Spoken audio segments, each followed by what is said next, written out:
my goodness. Thanks so much for joining us here on More Up North. We've got an exciting week. As you may have heard, the legislative session is coming up. And oh yeah, it's going to be 3 months of fighting in Juneau. Thank God we kept the Capitol down there where we don't have to see all the shrapnel. But we're going to be talking to several of our legislators who are heading down there and going over a couple of the bills. And I'm hoping that you at least write a couple of them down and pay attention, because they really do affect your life. We're also going to be talking to Tom Begich about redistricting and some time that he just spent in Egypt. He's just come home. I know, he's one of my favorite Begiches. What can I say? And there's a lot to choose from in this state, you may have noticed. We'll be right back with More Up North.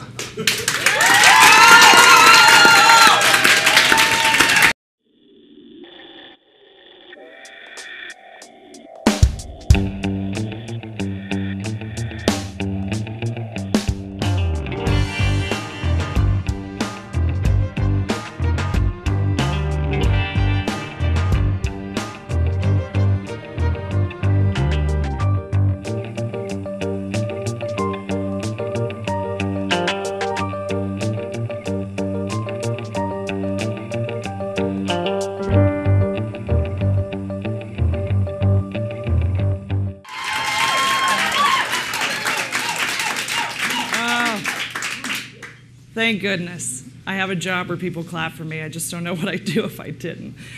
Joining me first, he's a singer-songwriter, statistics savant, international political strategist, and consultant. Give it up for my friend, Tom Begich.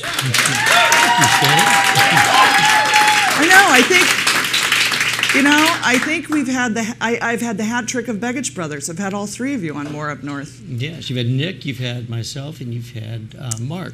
You haven't had Mark. Paul. You haven't had my sisters. Maybe we should just have a Begich panel. Just all of us sit around. I'm sure people wonder what Thanksgiving's like anyway. Yeah, well, it'd be our first reunion in years. Yeah, well, you've just, and part of that's because you've traveled so much. You just got back from Egypt. You've been working with the Free Egypt Party. That's right, yep. Okay, first of all, why the hell haven't you been here doing the Free Alaska Party? No, that's a good question. I know we don't have like our own little Tahrir Square, but we kind of do. We have like, a couple of people. We have Occupy movement in Fairbanks. True. Which, frankly, they should take whatever is in their system and like put it in a petri dish and study it, because they're resilient. You've just given the easy answer. 45 below today in Fairbanks. It's 65 in Cairo. Just so you know. I mean, there is a difference here of quantitative and qualitative time, so of temperature and. Well, tell me about Egypt, because I watched, I watched on Twitter the revolution. Oh, yeah, it was tweeted, and what happened in that country really happened through social media, I think. It absolutely did. It was mostly driven actually by Facebook and to a lesser extent by Twitter, and it really was 60 years of accumulated anger and pain and suffering that blew up almost a year ago today. 25th of January finally is when things just, what they call the day of the revolution. I'll be back for that later this month to celebrate the first year anniversary. But it really was a shock to the world and a shock to most Egyptians that they actually had the ability to do this. Gallup had done a series of surveys over the years, and the #1 nation against violence all the time always showed up as Egypt, even higher than Finland. 90%, 95% of people didn't want to do violence. And so the fact that they found the strength, both the middle class and the poor, to basically stand up to a totalitarian regime that we backed, that this country backed, right, is just, to me, a remarkable thing. And it's interesting because most people there that were in the square, the people that I've talked to that were in the square, cite the fact that Obama came there for his first speech back in when he still believed in a lot of things that he believes a little less in now. And when he first made those comments in an Islamic capital about wanting a different world and a better world, they took him seriously, and they were willing to die for it. And that is maybe the qualitative difference between democracy in a place like Egypt, where it's flawed and difficult and painful, and democracy here, which is really controlled by a very small group of people. Which sort of takes away the word democracy, doesn't it? It does to me. I just think that we could learn a lot from seeing the way people act and the way people how seriously people take what it means to actually have a right to vote. That said, I'm not going to tell you it's been fun and easy over there. Jimmy Carter's made basically, I recently said, Everything's beautiful, everything's fine, fair elections. He had 40 observers over there, 18,000 polling places. He had 40 observers over there, and the truth is, it's not fine. It's a completely corrupted process still, and it needs to be reformed, which is why I'm working over there. Well, and it's interesting, too, because, they had to fight their military. That's right. And we just saw with the National Defense Authorization Act that we've given more power to our military than we ever have before, which it was as though Egypt never happened. It was like, this doesn't ever go well. Well, they did it the same way here that they did it there. Confused the issue. They made it difficult for people to understand which side meant what. You had people who were civil libertarians who opposed the reauthorization, the NDAA. You had people who were civil libertarians who were favoring it. You had people who opposed it because they believed it restricted presidential power, and you had people who supported it because they believed it strengthened presidential power. You had split groups in the Senate. They made the language ambiguous and confusing, which is very much a parallel for how language is written over there. They do things, they write things in a way that confuses who the opposition is. So you have the military supporting the extreme religious faction, the Salafi, they call them the Salafi. You have the Muslim Brotherhood, which used to be the revolutionary power, now backing the military government. And then you have the sort of more conservative, if you will, liberal secularists who oppose the military. And yet they, in the past, had always had a place with the military. The WAFT Party, some of these other groups did. So it's a very confusing mix. They're the same thing here. The NDAA, same kind of thing, where you confuse the language. My answer to the NDAA is very basic. If you just declare an end to the war on anybody that we've been having for the last, since 2001 or 2001, if you declared an end to that war, it would be meaningless. All of the NDAA extra little clauses, which are empowered by war powers, would be meaningless. Get rid of the war, and you end the NDAA controversy. Right. But I think that's part of the problem when you've got a war on an idea. I mean, where's the border on terrorism? Where's the border on that? It doesn't exist. But here's the win-win. You have a president who has executed the figurehead of that terror group, Osama bin Laden. He's executed him. And he's executed 23 of 29, leaders of al-Qaeda, as far as we know, at least that number. We've invaded the two countries, one that had nothing to do with the downing of the Twin Towers, Iraq, and one that harbored those who did. Those wars are over. What do we have? We've got a corrupt regime in Afghanistan that we're losing American lives to. There's no point for us being there. They do not care for us. We do not care for them. We need to just step out of that war. It's easy to do. Number two, we're already moving our troops out of Iraq. They couldn't shut the door fast enough. That's for sure. Yeah, so look. The war is over. I love that greeted as liberators. That was awesome. And I love how their oil paid for the war. That didn't quite work out. No. But that's what we were told. I think my oil payments paid for the war. You know what is interesting is that there was a survey done. They went into Kandahar region of Afghanistan, and they talked to men over 18, and 89% of them had never heard of the Twin Towers. They had no idea what 9/11 was. No, they have no idea why people have just shown up with guns because they were used to 20 years of Russians showing up, and that didn't go well for them, so they're shooting back. I mean, we should have had a Department of War or a Department of Peace go in and just say, look, we're going to drop in iPads with propaganda. We're going to show them what it looked like on that day, and this is why we're here, and we're looking for this guy, not you, because we know that you're burning yak poop to heat your food. Well, that's a good point. We don't do that for the same reason we have jingoistic Republicans running for president who want us to bomb Iran. Every survey done shows that anywhere from 60 to 75%. Sorry, Tom. That's all right. 60 to 75% of Iranians have a pro-American attitude. The people who don't are the ones who have subdued or subverted democracy in that country, the leadership. Yet we're sitting here, we have this jingoistic attitude. We're shaping American attitudes. My point in all this is, look, you have budget cuts, you have to cut something, cut the wars, end them, stop them now, finish. In that sense, we can walk away from the NDAA problem. We can walk away from the nasty reviews we get all over the Mideast and elsewhere, and we can actually build. Will you come back and talk about redistricting? Yes. All right, we'll be back with our panel in just a moment.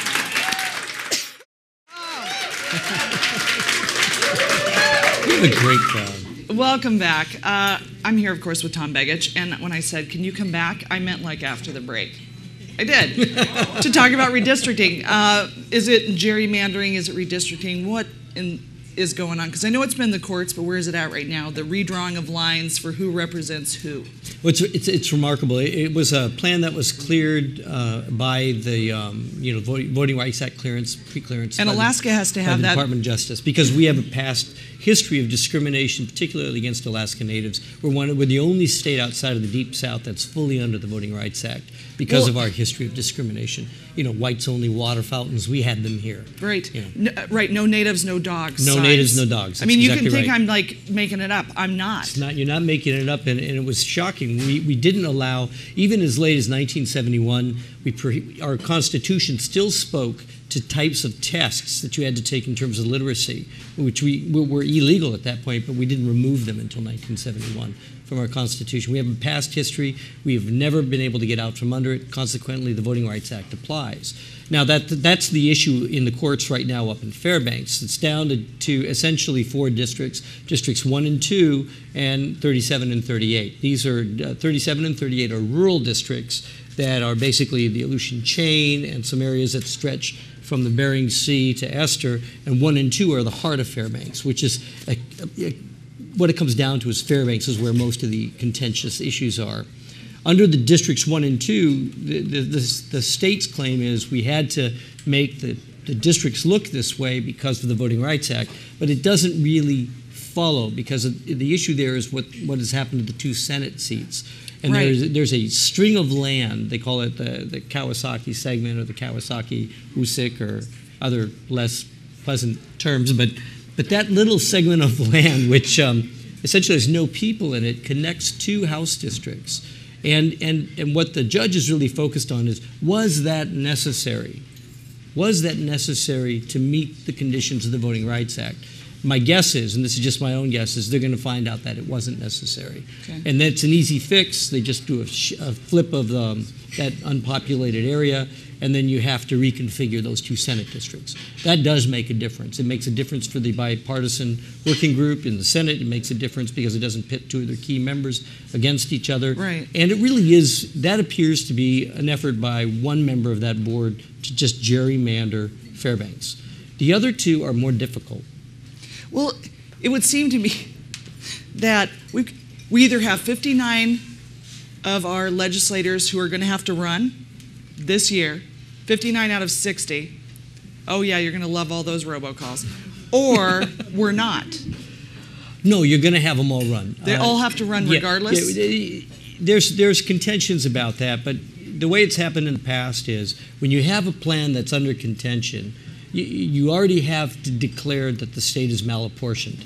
In other words, right now, under 1 person, 1 vote, Supreme Court, there is no way you can maintain the existing districts. They cannot be run under because they're malapportioned. Some are radically lower populated than others which are radically overpopulated. There has to be a plan in place, and what has happened in the past is while the lawsuits have been going on, they have run a plan. In '92, they did that. They ran under that plan. The lawsuits triumphed. They rewrote the map.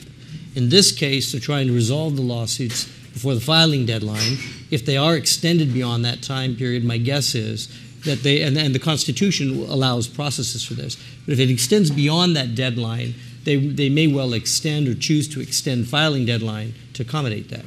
That said, there will be a plan to run under. We just aren't exactly sure what it looks like. If it's just the first 2 districts that are declared unconstitutional and are declared that need to be redrawn, it shouldn't ripple through the rest of the plan, and we know the lines. If 37 and 38 are declared unconstitutional, and that's very tricky, and I'll say this very quickly, if the Voting Rights Act was justifiably used to create those 2 districts, and it appears on the record that it might be, then they'll stand. If it's concluded that the Voting Rights Act wasn't needed, then they'll be struck down because they're not compact under our Constitution. And then they'll have to tweak everything. It'll all tweak. It'll all tweak, and there'll be no public process in that tweaking. Oh, good. Oh, that's great. So then who gets to decide? The board does. Oh, sweet Lord. And you know who you are, board. That's what people discouraging. face. That's what people face. Well, is it or is it not? At this point, I think what you're likely to see the courts do, I think they may well rule in favor of a change to those first 2 districts. That shouldn't ripple through the map. That means But the last 2? But the last 2, I think that the court, that's difficult. The record was pretty clear that Alaska Natives did not challenge this map. Not one Native group filed a lawsuit against this map. It's very, very difficult to argue with that. That's Absolutely. pretty indicative that map is acceptable to the Alaska Native community. Well, thanks for coming back on with us and explaining that. And whoever your representation is, and I know the lines are my lines are definitely changing. Show up and vote for him. Thanks so much, Tom Begich. Thank you, Shannyn. All right, we'll be right back.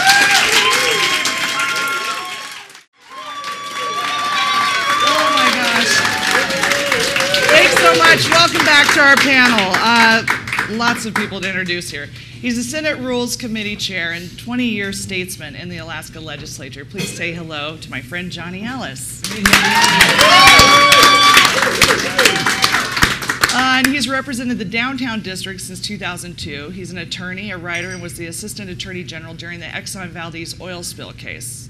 Gee, I remember something about that. And he catches much smaller trout than I do. Please welcome Representative Les Gara. And of course, he's a former state prosecutor and was elected to the Alaska Senate in 2002. He's the chairman of the Senate Judiciary Committee, which is kind of a big deal. Give it up for Senator Hollis French. Oh. You know what? I could probably waterboard you guys, and it would be better than what you're going up against for the next 4 months in Juneau. It's going to be a hell of a session. Yeah, we promise. Better than waterboarding. Better than waterboarding? Yeah. You think? That's the best I can say. Dick Cheney would approve of what's about to happen.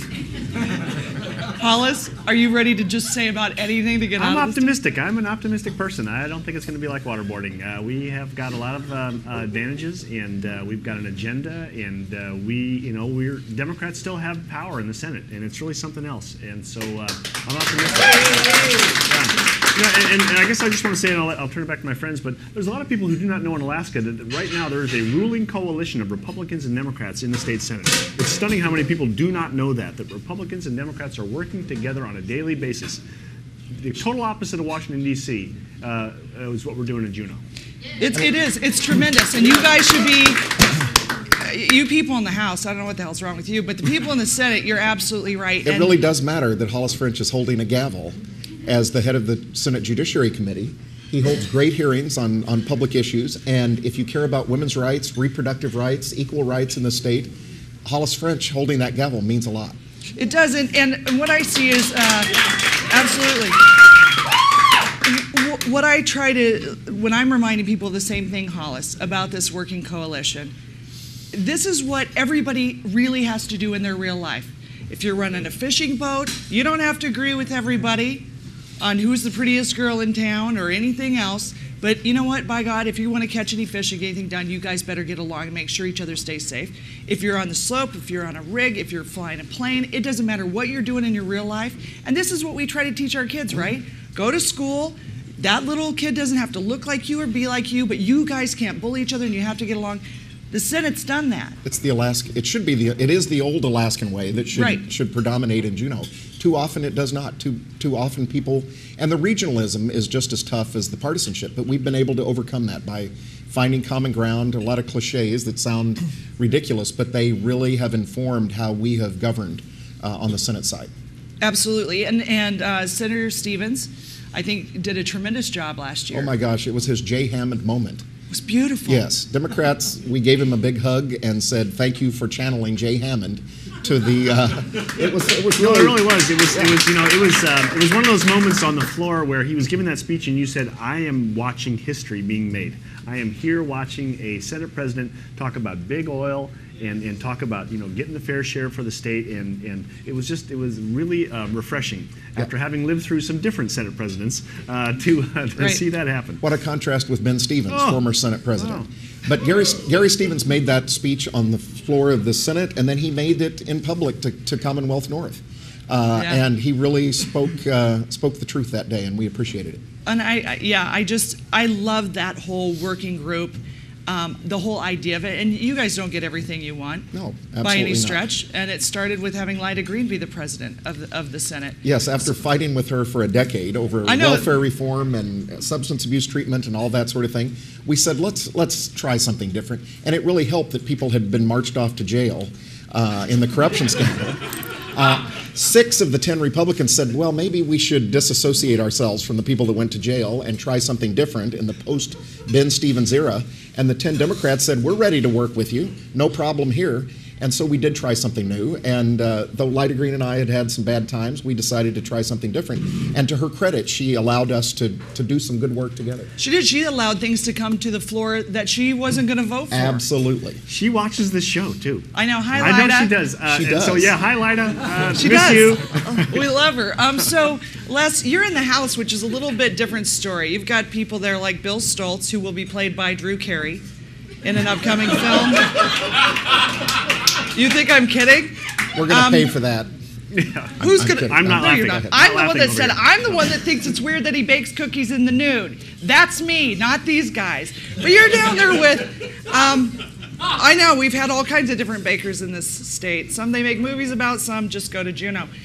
So you're in there, you've got people that do things like, they spend a lot of time on like what license plates should say. And I don't know how you do it. I really don't. But you're down there. You're in a totally different ballroom than these guys, aren't you? Yeah, I just walk into Hollis's office just to get away from it all sometimes. But in the House, it's a Republican-dominated House, and that's fine. If the elections turned out much closer, with a much closer Republican-Democratic split, we would have had a coalition.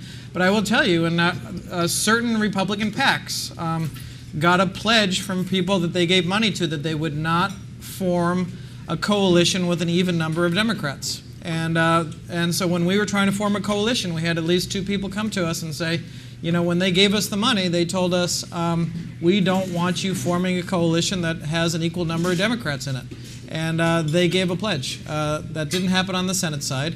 On the House side, how do you make that pledge to a PAC when you take an oath? Every one of you has taken an oath to the Constitution of Alaska and to your constituents, to all the people, that you will uphold the Alaska Constitution, correct? Right. So how the hell does that get trumped by some PAC? Oh wait, that's right, they gave him money. I can speak for myself, which is I would never make a pledge like that. We've been working on forming a bipartisan coalition for a long time in the House. But the truth is, power speaks. And when the Republicans outnumber the Democrats by a certain amount, there's no urge for them to form a coalition. In the Senate, it's 10 Democrats, 10 Republicans. Right. They did it because, well, a lot of people thought it was the right thing to do, and because they had to. Right. In the House, we didn't have that luxury. We lost a couple too many seats the last election.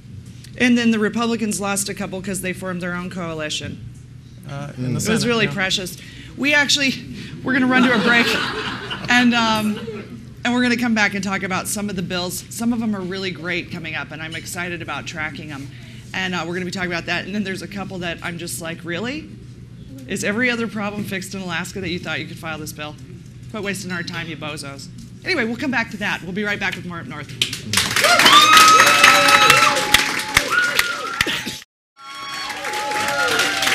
All right. Welcome back to More Up North, or More Up North, whichever. You know what, I just have to tell you, on the break, I actually had to tell Senator Ellis to zip it because what he was telling me was so exciting and I wanted to share it with you at home. So one of the first rules that I want to bring up, the pre-filed bills, and there's a bazillion of them, but one of them is Senate Bill 3 that was written by Senator Wielechowski. You're a co-sponsor on this.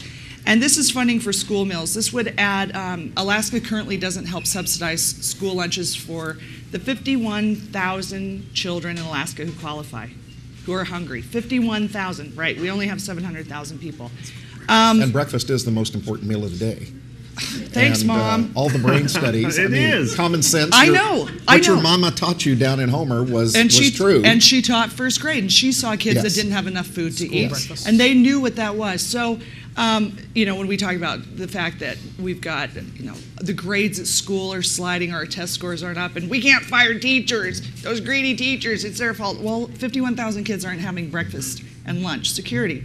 This bill would give 15 cents a day per lunch, and 35 cents for breakfast to children in Alaska who qualify. I heard in and our... we have $15 billion in the bank, thanks to Right. our savings efforts. Right. Well, I was sort of doing the math today. It was like $2 billion to oil companies, or about $2 million to feed 51,000 kids. And I was like, wow, for every dollar the governor wants to give back to oil companies for nothing, we would spend 1 penny on feeding 51,000 kids. It's like this amount, and I'm not, and maybe this isn't fair, and that's okay. But don't tell me you're a Christian and turn away children Are you for asking food they need. what would Jesus do? What would Jesus do? What I'm would like, Jesus do? Yeah. well, he put all that Jesus juice down there in the ground for us to suck it up and get the most we can and feed our kids.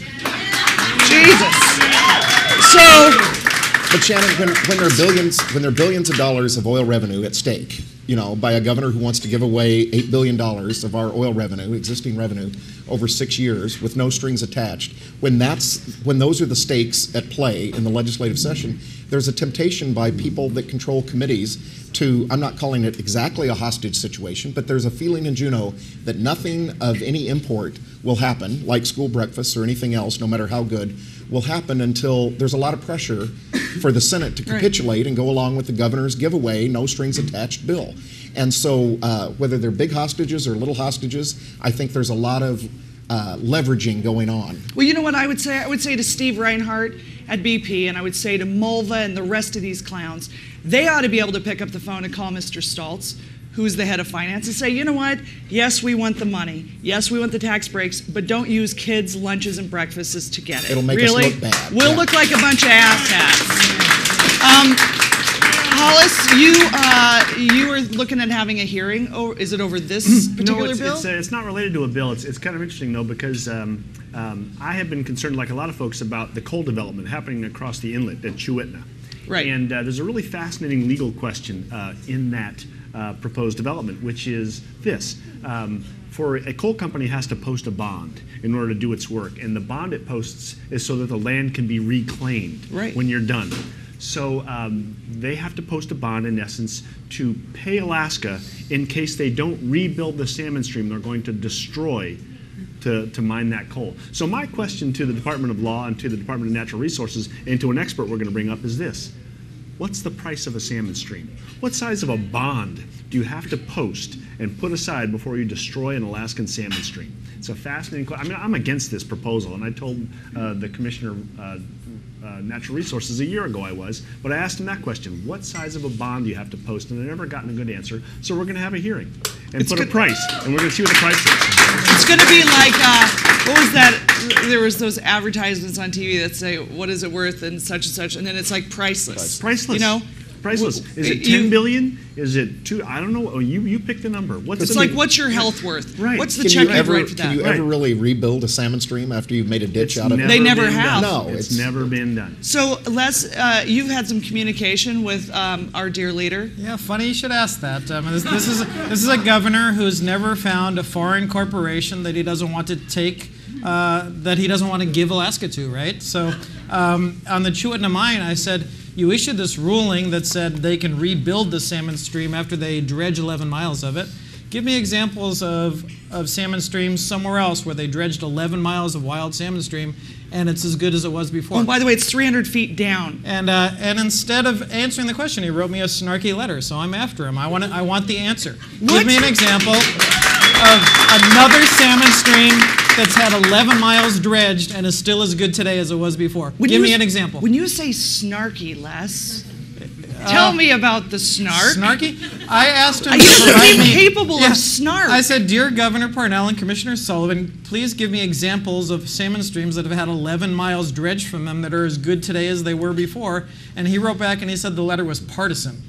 Well, you know, if defending fish, if the 400,000 Alaskans or 500,000 Alaskans in the state who fish are partisans, I guess we're partisans towards protecting our fish and not letting foreign corporations make money off them by destroying them. The fish party. Yeah. We're fish partisans. You know what? I think that I will the fish join the party, fish I would party. join the fish party in Yeah. a minute. It's like Yeah. red fish, blue fish. Who cares? It's a fish. You can catch it. It's fun. And it's time people stop letting him hide behind Pebble Mine. He says he doesn't have a position. He has a position. He supports it. Right. And people need to smoke him out and pressure him on it because he's letting Frank Murkowski's weakened water quality rules dictate a process that's going to lead to the Pebble Mine unless the public pressures the governor really hard on the Chewitna salmon stream destruction and on the Pebble Mine. He's hiding behind what he calls process, but he supports these mines. And we've had a proud history of mining in the state that doesn't destroy fish until these last two ones that are going to be Sean Parnell's legacy unless he actually starts listening to the public.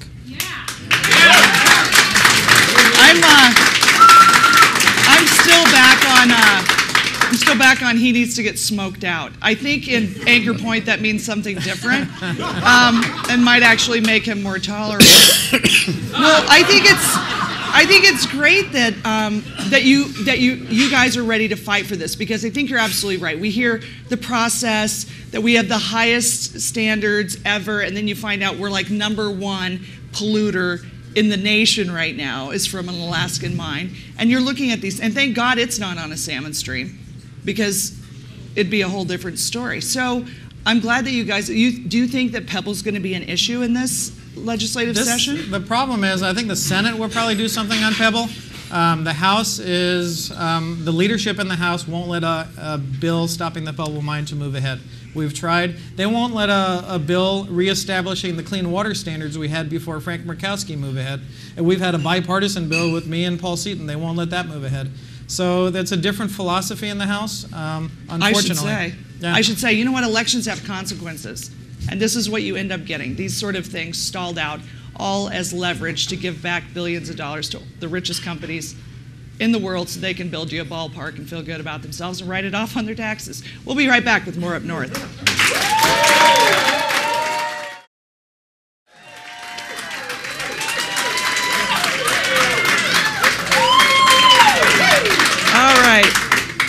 All righty, here we go. I'm just going to blow through a couple of these bills that are coming up. For the love of God and all that is holy, why don't people just get bumper stickers? Why do they have to have a special license plate with the phrase "choose life" on it? I'm assuming that's about organ donation, that people should donate organs. Of course, this is coming, Alaska Choose Life, for an extra $30. That's coming from Charlie Huggins, who, by the way, brought us last year the 30-06 being the official state gun. I'm sorry, Charlie. Sorry, Charlie. Anybody that's ever shot a moose already knows that. What is the deal with license plates? Seriously. Oh, and another one for the NRA. Well, Senator Wielechowski took leadership against sort of the craziness going on with license plates as chair of the Senate State Affairs Committee. He had the gavel there, and his basic response to those folks was, we'll have a hearing, we'll talk about it, but buy a bumper sticker. What the heck? Don't put us through this kind of foolishness, and he's been able to prevail so far. Well, yeah, it is just foolish. It's like, oh, I'm so glad we've got everything else fixed in Alaska. None of those hungry kids. Now we can decorate our license plates. I'm going to bedazzle mine. Like, it's just so dumb. Other things going on. Some sort of stupid outlaw driving while talking on a cell phone. Really? When am I going to have time to talk to you? I'm no texting while you're driving. That's me. So okay, so you're not the driving. Oh, that's we thought we made that. That's Mike Dugan. It's because nobody calls him. Actually, I call him, but only when I'm driving. Do you really? You call him when you're driving and be like, "Hey, I'm driving." You know, I love Mike. In Mike's defense, there, you know, nobody wants to ban it, and on the other hand, the studies show that it's dangerous. So just deal with it and figure out what to do. We thought we did, but the judge said it's not clear. Texting. Right? I mean, texting. We're all behind banning texting while you're driving. One of the judges made a fair argument that the law wasn't clear. I think it was, but we're going to clarify it with the bill that says you can't type while you drive. You know what's distracting? Trying to eat a taco while you're driving. I think you should shut down all the Taco Bell drive-thrus then. I mean, if you're going to try to make everything safe, distracted for everybody is the issue. You know what's distracting? Having a 2-year-old in your car. Put it on the hood. Like, I'm kidding. Don't do that. Choose no, life. but did you? Yeah, Yes, choose they- life they with your chose kid on the life, top of the yes. car. No, did you guys see that John Kerry did that? He put his dog in a carrier and put it on top of his roof and didn't notice until he had doggy diarrhea running down the back of his car. Mitt Romney. Oh, Mitt Romney. Who did I say it was? John Kerry. Oh, That's God. our version of You know Mitt what? Romney. They're You the have to same get your- guy. you have to get your rich guys. They are the same guy. They're Keep the both rich over guys $500 in million, line, and they're the same guy. Okay, so Senate Bill 28, which is like Groundhog Bill, it comes every year. Price gouging. The price gouging bill. Anti-price gouging. That one's worth talking about. This is a actually. hearing to find out why it is that Alaskans pay more for fuel than anywhere else. I have an anecdote. In a rare moment of honesty, I was talking to a Tesoro lobbyist, and the lobbyist said to me, "Do you know why we charge such high prices for gasoline in Alaska?" I said, "No, why?" He said, "Because we can." It's okay to boo. It's okay to boo. Yeah. It's capitalism. It's totally. It's predatory capitalism. It is. It's It different. is. You're a Hollis- captive Vulture. market. Hollis and Bill, Pete, myself, Chris Tuck, we've all filed bills. The truth is the refineries here are price gouging. It's not the gas dealers. The refiners are charging you like about a penny less than what it would cost to bring gas up from Canada or the lower 48 because they know they have us over a barrel in essence, Captive right? market. Yeah. But we've tried to move those bills. The sort of hard over guys who sort of stand up for the refineries' rights on this won't let the bills move. It's an That's initiative. a shame. It should be an initiative because, frankly, it's the kind of bill you can't get through the legislature that the people would support, 5-1 at the polls. And so it's a great project for those of you who are looking for something That's to do right. this summer. Right after we get our coastal zone management back, we'll get right on that one. HB 110. Think we're gonna hear anything about HB 110 this year? Oil taxes? Johnny, what do you think? What do you think, Johnny? There'll be a bit, yes. It's the defining issue of the session. There's even some discussion that Sean Parnell, if he doesn't get his way during the regular session, will use his power to call us into special session. That could be a nightmare of pressure and lobbyists. And waterboarding. There will be some torture involved. But the people pushing this giveaway are really the people that Senator Bob Bartlett warned us about. Everybody is familiar with the speech that President Eisenhower gave when he was leaving office as president and warning us about the military-industrial complex. Well, a lesser-known speech was by Bob Bartlett, and I attended Bartlett High School, and it was a requirement of my government class that we read Bob Bartlett's speech. It's brilliant. Everybody Warning us, should. everybody should read it. It's sort of like the Federalist Paper kind of effect on the state of Alaska. It's worthwhile reading and understanding that Bob Bartlett was warning us against the people that are in collaboration with multinational corporations, vertically integrated, highly profitable corporations in the history of man, who want us. We give billions in incentives and credits, but they want more. Of course and they do. If we're going to give it away with no strings attached, they will take it and take it to Nigeria and use our oil revenues and our heritage to drill elsewhere and make a profit for their shareholders. That's what this session is about. God help us. These are the people that Bob Bartlett warned us about, and we have to be cognizant of that and make a stand. And we will. And we're also going to take a break and be back with questions.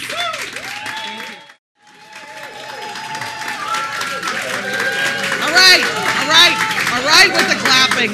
Enough already. I have to ask my questions from the audience to my phone of friends sitting here. All right, you guys ready? All right, you want the first one, Mr. French? Bring it. Senator French, how do you deal with stress when you're in Juneau? Count to 10? I run. I go running. Out to the Thane Road, and I have a long story about the Thane Road I'll tell you later. It's a funny joke, but we don't have time. So, stressful down there? All right. God, I don't know what I'd do. I would drink a lot. Then I get in fights during bowling games. Just kidding.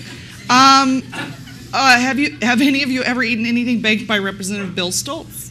Yes.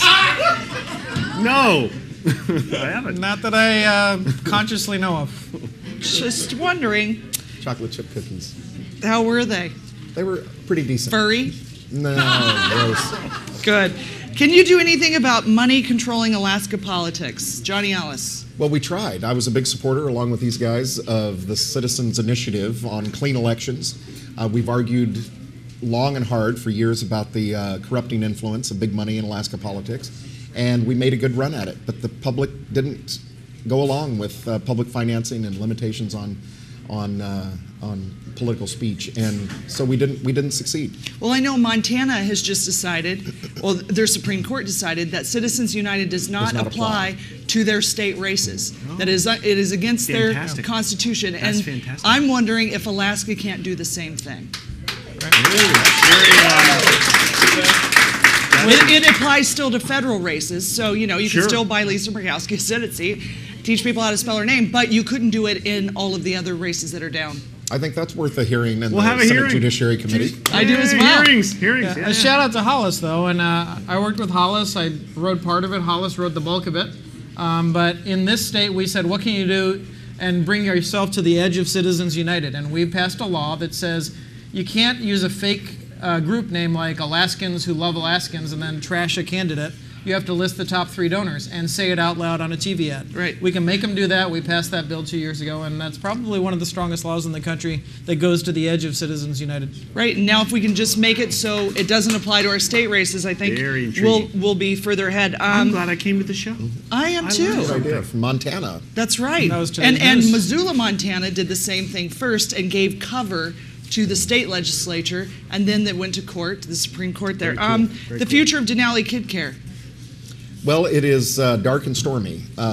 It really is, because of the governor's veto. He politicized and made Denali Kid Care about abortion rather than women's health and Why does he children's health. love the fetus and hate the child? Well, he said he didn't really know anything about it, though he was there at the table when we discussed what the law is and what the He was Constitution a senator says. when He was that a went state through and senator. asked those questions. And he's a bright enough guy, and he knew the details, but then he forgot that and was reminded by Representative Wes Keller and Senator Fred Dyson, who are the leaders of the anti-abortion, anti-women's rights, reproductive rights in the state. You know what? They're And- doing a great job, because neither one of them makes me want to do anything to get pregnant. Well, Just saying. the Parnell veto of Denali Kid Care, children's health care, Right. which every other state does, even the most conservative states outdo Alaska in support for children's health and women's reproductive services. Alaska's behind the curve, and we're doing a disservice to our children. The governor, with his veto, made it about abortion and destroyed the bipartisan consensus in favor of Denali Kid Care. And it's going to be difficult to get back, but it requires public pressure. We're working with the faith community to try and bring a faith perspective to this, to say, let's, what would Jesus do again in terms of children's health care? And I am hoping that the faith community will bring pressure to bear on Governor Parnell for his bad decision. Right. The kids deserve our support, and he's prevented that from happening. Absolutely. And honestly, I mean, the faith community has come forward with Anchorage One, or One Anchorage, and I think you're starting to see that more and more. I really do. What can the public do to combat HB 110, bipartisan, all-Alaskan agenda? What can people do? Letters to the editor? Letters to the editor. Join the citizens group that's fighting that, the grassroots citizens group. Stop the oil wealth giveaway that the Gazaways have done a fantastic job of getting the word out. Remind us of your support. Send us emails. Write letters to the editor. The letters to the editor portion of the newspaper is the single most read part of the paper overall. So get those letters in there. It matters. It's a battlefield, and you want to win it. A hostile legislator can throw away your letter. A letter to the editor is read by 200,000 people. Letters to the editor. That's the way to do it? Yep, letters. Well, I think that all these other things we've talked about, whether it be Denali Kid Care or lunches, jobs and development, or stopping jobs and development, really hinge on if we have the money to do that, which Yes. HB 110 gives away. And can I chime in something about education funding? We haven't For touched 30 on seconds. it. I'm really irritated about it. The governor, for the second year in a row, has flat-funded education, added no money to education. And I was thinking about it driving over here. It's like he saw that bumper sticker, if you don't like education funding, try ignorance. And he said, yeah, let's do that. Let's try ignorance. Right. And it's very, very frustrating to me. Absolutely. So please follow the bills. Make sure that you're paying attention, and communicate and write letters to your editor. And we will, of course, here on More Up North, be following many of these along. Thank you guys so much, and good luck in Juneau. Thank you. Seriously. We'll be back next week with More Up North. Thank you.